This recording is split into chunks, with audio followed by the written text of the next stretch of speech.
Ethan Miller had always been the kind of man who kept his head down and worked hard. As a single dad, life didn't give him the luxury of slowing down. Every morning was a marathon, waking up at 5:30, making breakfast for his 7-year-old daughter, Lily, packing her lunch, and rushing her to school before heading to his job at a large marketing firm in downtown Chicago. That Thursday morning had been no different, until everything started to go wrong. Lily had woken up with a slight fever. She tried to hide it, insisting she didn't want to miss school because it was art day.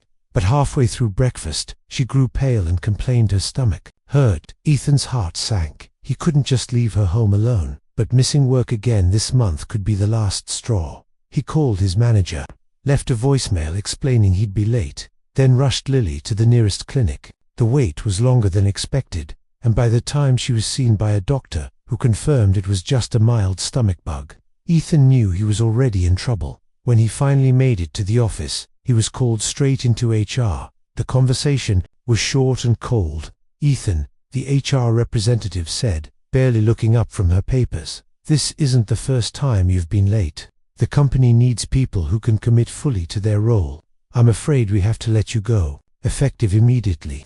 The words hit him like a punch to the chest. He tried to explain, tried to tell them about Lily, but it didn't matter. The decision was already made. He left the office carrying a small cardboard box of his things, a framed photo of Lily, a coffee mug she had painted for him, a few personal notebooks. The Chicago wind felt colder that day, even though the sun was still shining. On the train ride home, Ethan stared out the window, wondering how he was going to tell Lily. She had already been through so much since her mom left 2 years ago. He didn't want her to see him broken. That night, after Lily had fallen asleep, Ethan sat in the dim light of the kitchen. Bills were stacked on the counter.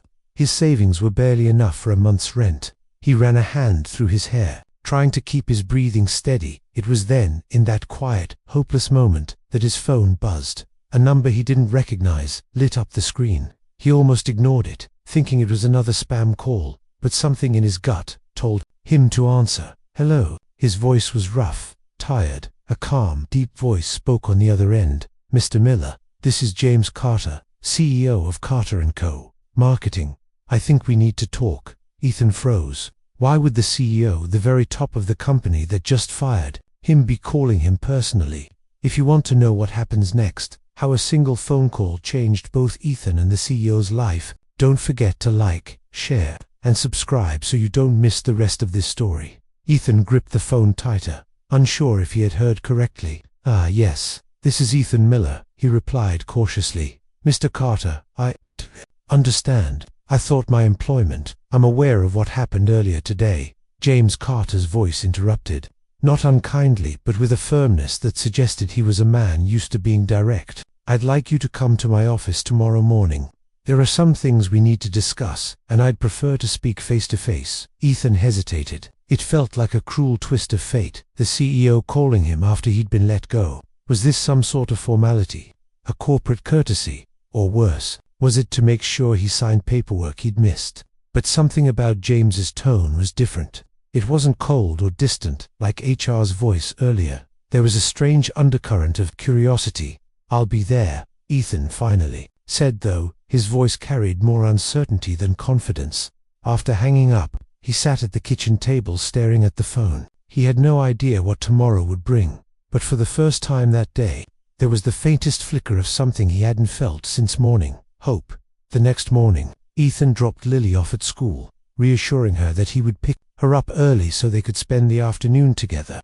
She didn't know the full truth yet, just that Daddy had a free day, and he wasn't ready to shatter her little world with news of his job loss. When he stepped into the towering glass headquarters of Carter & Co., he felt the familiar mix of awe and intimidation. The lobby gleamed with polished marble floors and modern art pieces, the kind of place that seemed a world away from the small apartment he and Lily called home. A receptionist led him up to the 38th floor, the executive level. As the elevator doors opened, Ethan was struck by how different it felt here. It was quieter, almost serene, with floor-to-ceiling windows flooding the space with morning light. James Carter's office was at the end of the hall. The man himself stood by the window, tall and broad-shouldered, with a neatly tailored suit and a gaze that was sharper than Ethan expected. "Mr. Miller," James said, extending a hand. His grip was firm, but his expression was more thoughtful, then stern. "Please, sit down." Ethan lowered himself into the leather chair across from the CEO's desk, every muscle tense. "I heard about your termination yesterday," James began, walking round to sit opposite him. "And before you assume, I wasn't the one who made that decision." Ethan blinked. "Then why? Why am I here?" James leaned back slightly, studying him. "Because I want to understand why one of our employees, described by his direct supervisor as reliable and hard-working, suddenly started having punctuality issues this past month. HR's report didn't tell me much, but something tells me there's more to the story." Ethan opened his mouth, then closed it. He wasn't sure if telling the truth would make him seem irresponsible, but something in James's eyes, a quiet patience, gave him the courage to speak. "My daughter Lily, she's 7. She's had some health issues lately. It's not serious, but I'm the only one she has. Sometimes that means mornings don't go as planned. I thought I could juggle it all. I guess I was wrong." James didn't respond immediately. He just nodded slowly, as if fitting puzzle pieces together. Then, after a long pause, he said something unexpected. "Ethan, I know what it's like to raise a child alone." The words hung in the air, heavy with unspoken memories. For the first time, Ethan saw a softness in James's expression, a crack in the polished armor of a man who led one of the largest firms in the city. James leaned forward. "I want to make you an offer. Not your old position, something different, something that might actually work for both of us." Ethan's pulse quickened. He didn't know whether to feel cautious or relieved. "What kind of offer?" James's lips curved into the faintest smile. "One that could change both our lives." Ethan's mind raced. A job offer from the CEO himself. Just yesterday, he'd been carrying his things out of the office, humiliated and unsure how to pay next month's rent. Now, James Carter was sitting across from him, speaking as though the past 24 hours had been some kind of misunderstanding. But it didn't feel like a misunderstanding. It felt deliberate, intentional. James stood, walking toward the window. The Chicago skyline stretched endlessly beyond the glass, sunlight bouncing off steel and glass like tiny mirrors. "I've been looking for someone I can trust for a personal project," James said, his tone measured. "It's outside the standard corporate ladder, flexible hours, work that can be done from home most days, but it requires discretion and reliability." Ethan frowned slightly. "Why me? I mean, you barely know me." "That's not entirely true," James replied, turning back toward him. "I pay attention to people who work for me, especially the ones who don't make noise but still get things done. You've been with the company for years, never complained, always delivered. I want someone like that." Ethan swallowed, feeling a mixture of pride and suspicion. "And what exactly is this job?" James took a slow breath, as if choosing his words carefully. "It's not something I've advertised. It's personal. I have an 11-year-old daughter, Sophie. She lives with me, but I've struggled to find someone who can help keep things balanced at home while I run this company. I don't trust just anyone to be around her." It took a moment for Ethan to process. Was James Carter, the man whose name was on the building, offering him a role that was part assistant, part caretaker?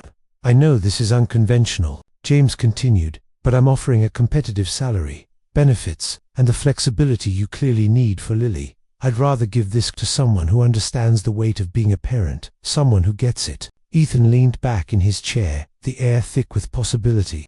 He could almost feel the pressure in his chest lifting, replaced by a cautious sense of maybe. Still, doubts hovered. "You don't even know Lily," Ethan said quietly. "What if I'm not the right fit for Sophie?" James smiled faintly. "I'll let Sophie decide that." That afternoon, Ethan found himself back at Lily's school, waiting outside the gates. She spotted him and ran up with her backpack bouncing, her fever from yesterday already a distant memory. "Daddy, you're early." She beamed, slipping her small hand into his. "Yeah, kiddo. Thought we could have some extra time together," he said, his voice lighter than it had been in days. As they walked home, Ethan couldn't stop thinking about James's offer. It was strange, risky, but it also felt like the first real chance to rebuild. The next day, Ethan and Lily stood in front of James Carter's modern brick townhouse on the north side. James himself opened the door, dressed more casually this time, a navy sweater and jeans instead of the suit. "Ethan, Lily," he greeted, crouching slightly so he was at Lily's eye level. You must be the famous artist your dad talks about." Lily looked shyly at Ethan, then back at James. "He talks about me all the time," James said with a smile. From somewhere deeper in the house, a girl's voice called, "Dad, who's here?" Moments later, Sophie appeared, tall for her age, with dark hair like James's and curious, guarded eyes, and, in that small entryway, two fathers and two daughters stood facing one another, unaware that this meeting would change all of their lives in ways none of them could predict. For a moment, no one moved. The four of them stood in the warm light of James's entryway, the air filled with that quiet tension that comes whenever strangers meet for the first time. Ethan gave Lily's hand a gentle squeeze, lowering his voice. "Go on, say hi, sweetheart." Lily peeked up at Sophie, her eyes wide but curious. "Hi." Sophie tilted her head slightly, her expression somewhere between polite and cautious. "Hi," she echoed. Her voice was soft, but there was a sharpness behind it, the kind of tone kids sometimes have when they're not sure if they should let someone new in. James gestured toward the living room. "Why don't we all sit down? I thought we could talk while the girls maybe get to know each other." The living room was bright and tastefully decorated, with shelves of books and framed photos, most of Sophie and James in different places, hiking trails, a beach trip, even a few candid shots of Sophie painting. Ethan noticed how carefully those frames were arranged, like each one had been placed with thought, almost reverence. He wondered how much of that was Sophie's doing and how much was James's way of holding on to memories. James motioned for the girls to sit on the big sectional couch, but Sophie remained standing for a beat longer. "Do you like drawing?" she asked Lily, almost as a test. Lily's face lit up instantly. "Yeah, I like painting too. My dad says I'm an artist." Sophie's guarded posture softened just a little. "I paint sometimes. I have my own set upstairs." "You do?" Lily's eyes grew. "That's so cool."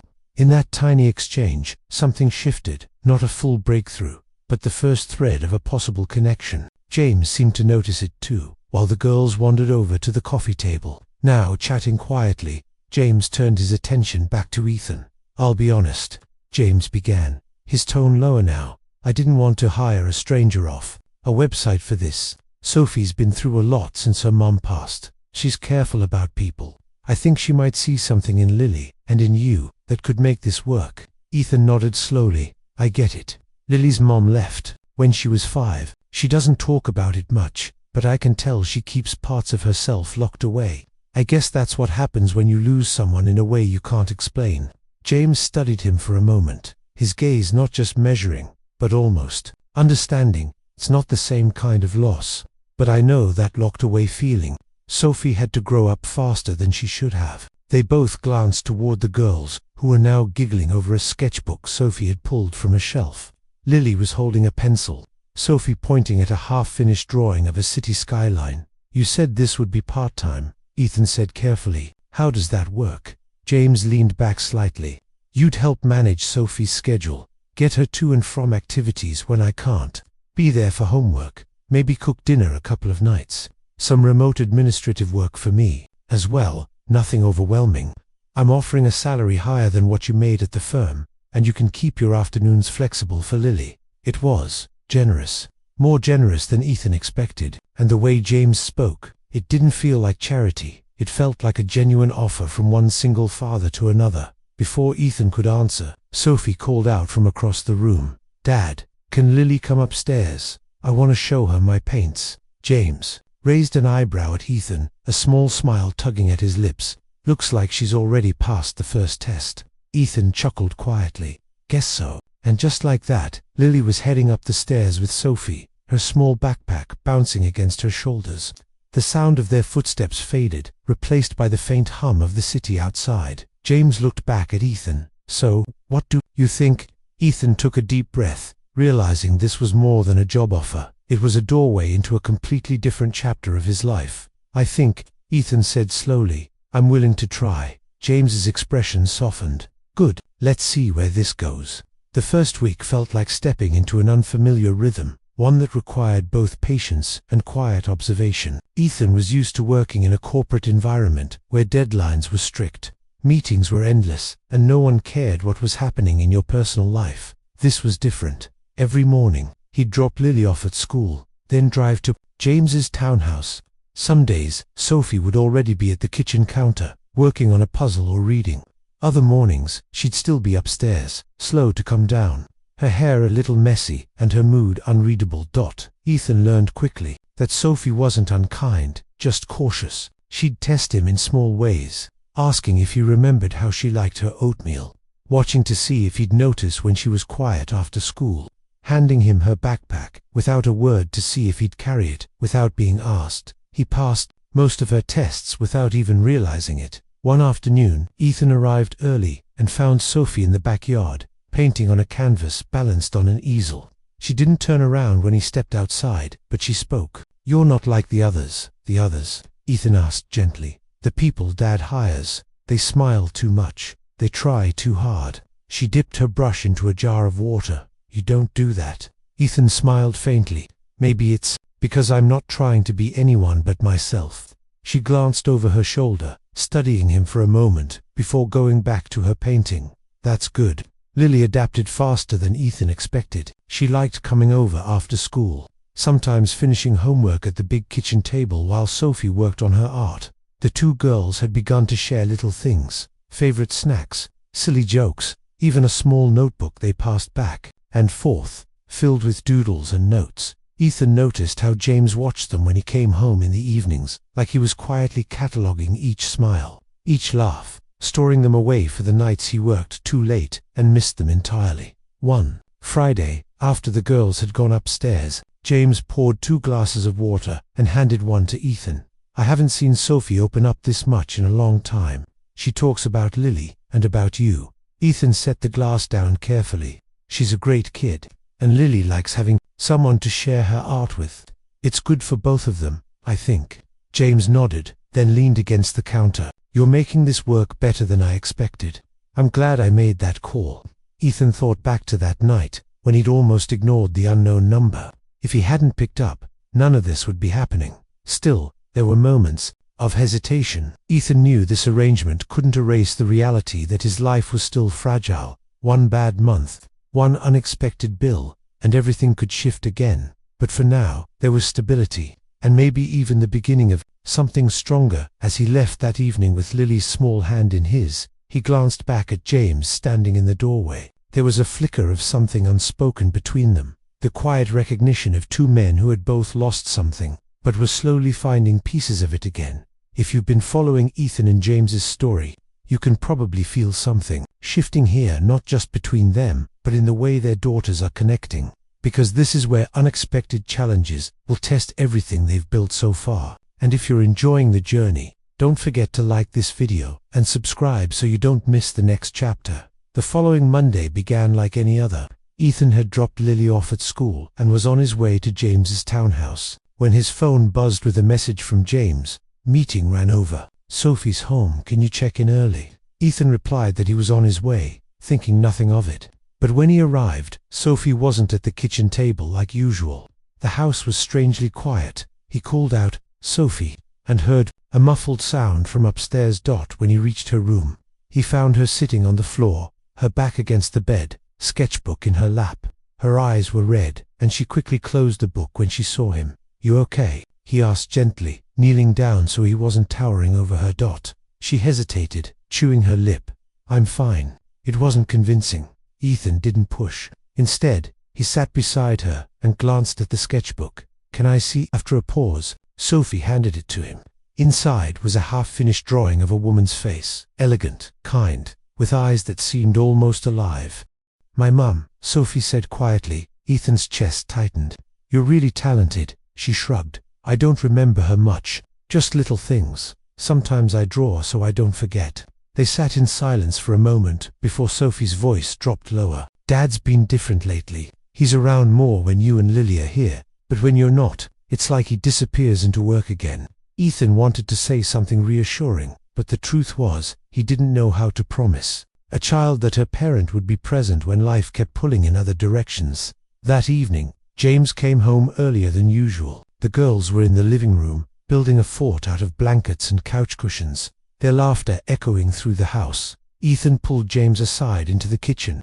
"She had a rough day," he said quietly. "She was drawing her mum." She said she feels like you disappear sometimes. James's jaw tightened, and he exhaled slowly. I'm trying, Ethan. You know I am. I know, Ethan replied. I'm just telling you what she's feeling. James nodded, though his eyes were clouded with something between guilt and frustration. I'll talk to her tonight. A few days later, the first real conflict arrived, not between Ethan and James, but between the girls. It started small. Sophie and Lily were painting in the kitchen, each with their own canvas.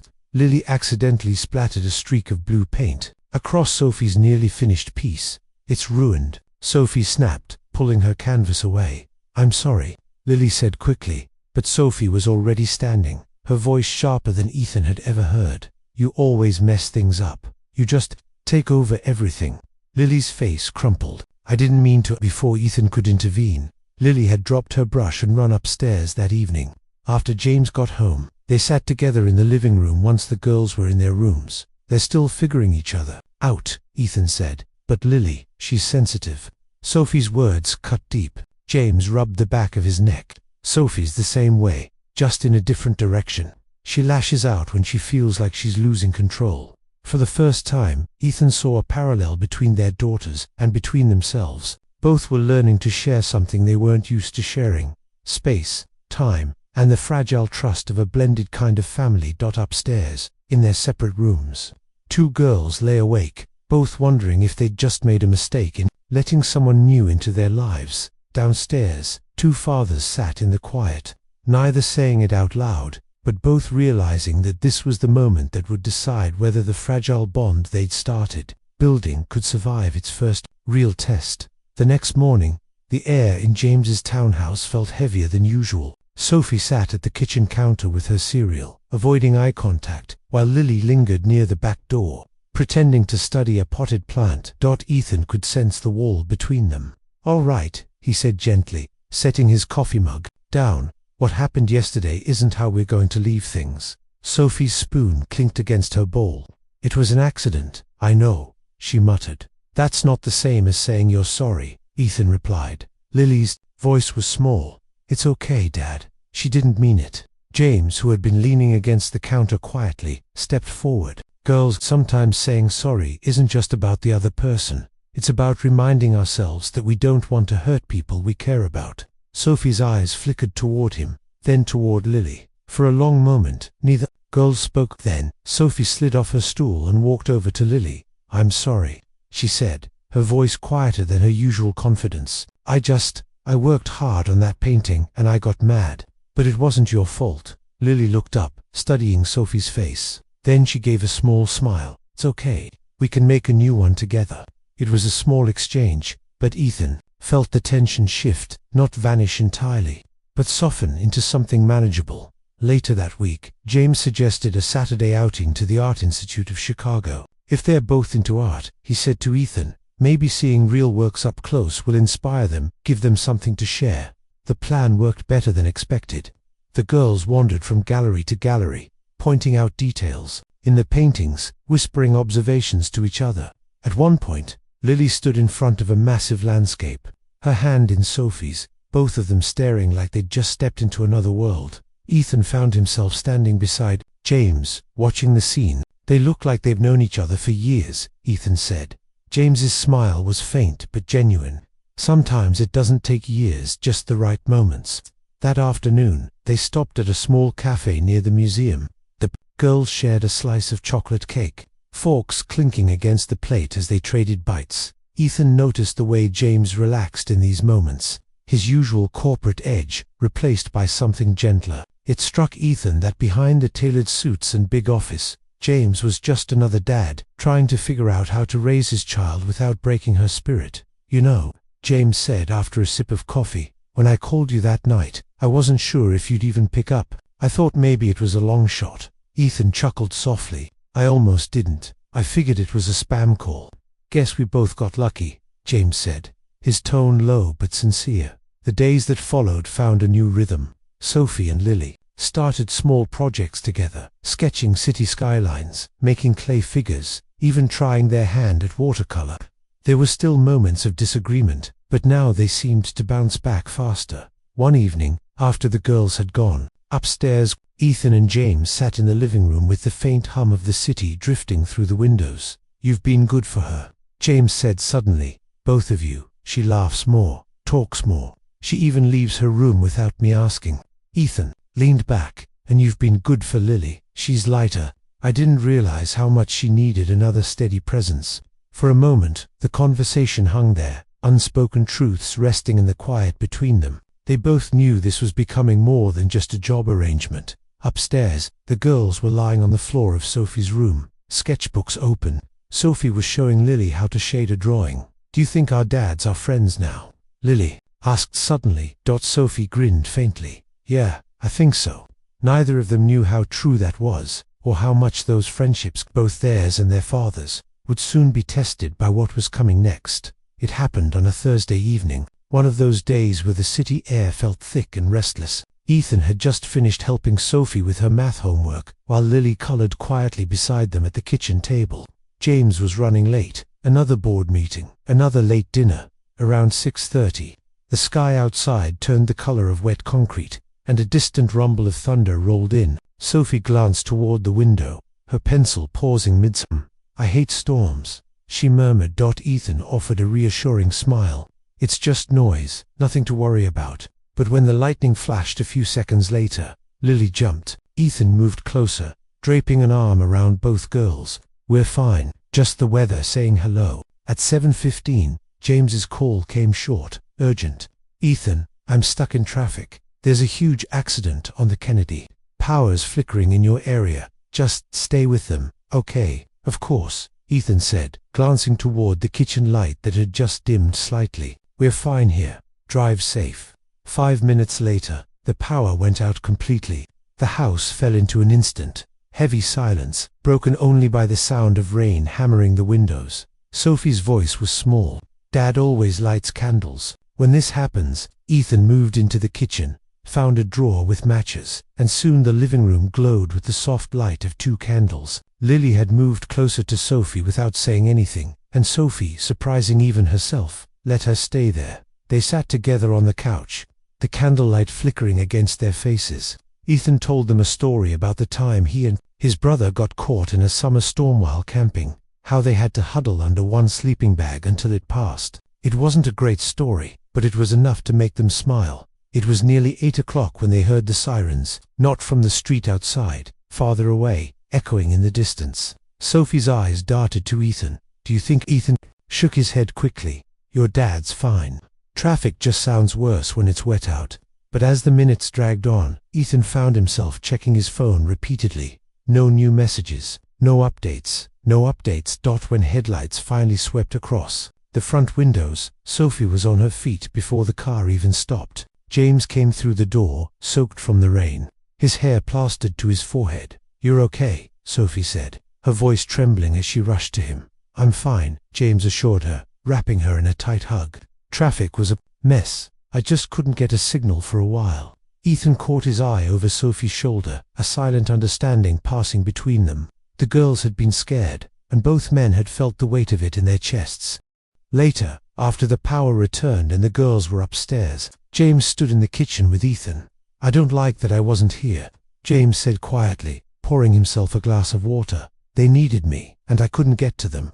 "You can't control traffic or the weather," Ethan replied. "What matters is you came home, and they know you will."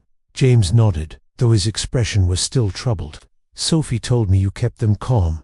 "Thank you," Ethan shrugged. "That's what we do for family."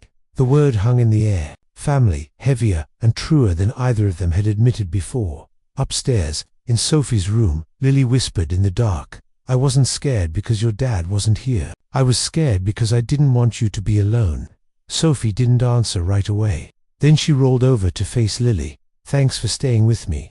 And in that small exchange, another piece of the invisible wall between them quietly fell away. Saturday mornings had become something of a ritual. Ethan would bring Lily over after breakfast, and the girls would spend the day working on art projects or inventing games in the backyard, while he and James handled errands or caught up over coffee. That morning, though, the air felt different. It was crisp and bright, but there was an underlying tension Ethan couldn't quite place. Around noon, James stepped out to make a quick grocery run. leaving Ethan in the kitchen prepping lunch. The girls were upstairs, the faint sound of their laughter drifting down. Ethan's phone buzzed. Unknown number again. For a moment, he hesitated, remembering how one unknown call had already changed his life, and then he answered. "Mr. Miller," a woman's voice, calm but clipped. "This is Officer Ramirez from the Chicago Police Department. We have James Carter here at the station. He's fine," but Ethan's grip tightened on the phone. But what? He was involved in a minor car accident on Lakeshore Drive. No serious injuries, but we need someone to pick him up. He requested you personally. Within minutes, Ethan had called a neighbor to watch the girls and was on his way. The drive to the station felt longer than it should have. Every red light a small eternity. When he arrived, James was sitting in the waiting area, looking more frustrated than hurt. A thin scrape marked his cheek, and his suit jacket was draped over the back of the chair. "You all right?" Ethan asked, crouching slightly. James nodded. "Yeah, some guy ran a stop sign. My car's a mess, but I'm fine." He hesitated. "I didn't want Sophie to hear about it from anyone else. Figured you could help soften it." Ethan gave a small smile. "I can do that." Back at the house, Sophie and Lily were at the kitchen table, surrounded by colored pencils and paper scraps. When Sophie saw James step through the door, her eyes widened. "What happened?" she demanded, rushing over. "Just a little accident," James said quickly, crouching to meet her gaze. "I'm okay." Sophie's hands were clenched at her sides. "You could have." Her voice broke before she finished the sentence. "I didn't," James said firmly, "and I'm here now." Ethan watched from the doorway, seeing the way Sophie clung to her dad. It was a rare thing, James letting his daughter see him vulnerable, but it was exactly what she needed. Later that evening, after the girls were in bed, James and Ethan sat in the living room. "I don't know why I called you first," James admitted. "Maybe because I knew you'd handle it without making it worse for her. Or maybe," he trailed off, "maybe because we're in this together now," Ethan finished for him. James met his eyes. "Yeah, I think we are." It wasn't just about the job anymore, and they both knew it. Somewhere between that first phone call and now, they'd crossed into something deeper, something built on trust, shared responsibility, and the unspoken understanding that neither of them had to do this alone anymore. Upstairs, Sophie peeked into Lily's room.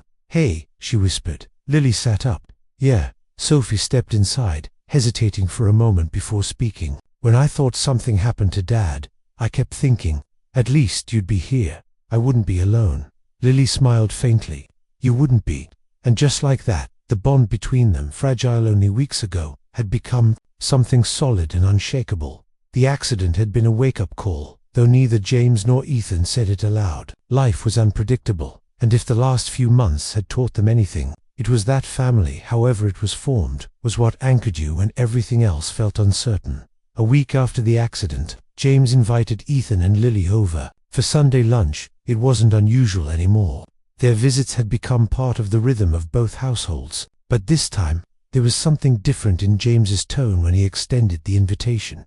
When Ethan and Lily arrived, the dining table was already set with more care than usual, fresh flowers in the center, the good plates out, and a warm, home-cooked meal filling the air with the scent of rosemary and garlic. Sophie darted to the door the second they stepped in. "Lily, I made you something," she announced, holding up a folded piece of paper. Lily opened it to find a drawing of the four of them, James, Ethan, Sophie, and Lily, standing in front of a big house, all smiling. "That's us," Sophie said proudly. "Not just friends, family." Ethan felt something in his chest tighten. He glanced at James, who gave a small, almost shy nod. Over lunch, conversation flowed easily about school projects, favorite books, and an upcoming art fair the girls wanted to enter. But halfway through, James cleared his throat. "There's something I've been thinking about," he began, resting his fork down. "When I first met you, Ethan, I only saw the guy who was late to work. I didn't ask why. I didn't care. And then life. Well, life gave me a second chance to see who you really are." Ethan stayed quiet, letting him continue. "You've been there for Sophie in ways I couldn't have imagined. And Lily," James smiled at her, "she's become like a sister to Sophie. So I was wondering if you're open to it. Maybe we stop treating this as two separate families, helping each other out, and just make it one." Ethan's first instinct was to deflect with a joke, but the sincerity in James's eyes kept him grounded. What exactly are you suggesting? James chuckled. I'm not asking you to move in tomorrow, but maybe we start building something permanent. Holidays together, school events together, a real support system, no matter what happens. Lily looked at her dad, then at James. Does that mean we get double the Christmas presents? She asked. Innocently, everyone laughed, and the moment eased, but the weight of James's words lingered. The weeks that followed were filled with small but meaningful changes. They started a Sunday dinner tradition, alternating houses. The girls began working on a joint art project for the school fair, a massive canvas covered in splashes of color, with a single phrase painted in the center, "We belong." And one afternoon, as Ethan was picking Lily up from James's, Sophie hugged him on her way out the door. "Thanks for being here," she said simply. It was such a small sentence, but it carried every unspoken truth of the past months. Later, on the night of the art fair, the girls painting won a ribbon for most heartfelt. Parents and teachers gathered around, asking about the meaning behind the words. Sophie answered without hesitation, "It means no matter what happens, we're not alone. We have each other." Ethan glanced at James. "Guess we're official now." James smirked. "Guess so." As they left the school that night, the four of them walked together under the warm glow of the streetlights, not as two families patched together by circumstance, but as one family built on choice, trust, and love. Sometimes, the call that changes your life doesn't just give you back what you lost. Sometimes, it gives you something you never knew you needed. If this story touched your heart, don't forget to like, share, and subscribe for more uplifting stories. And tell me in the comments, when was the last time a small act of kindness changed your life in a big way?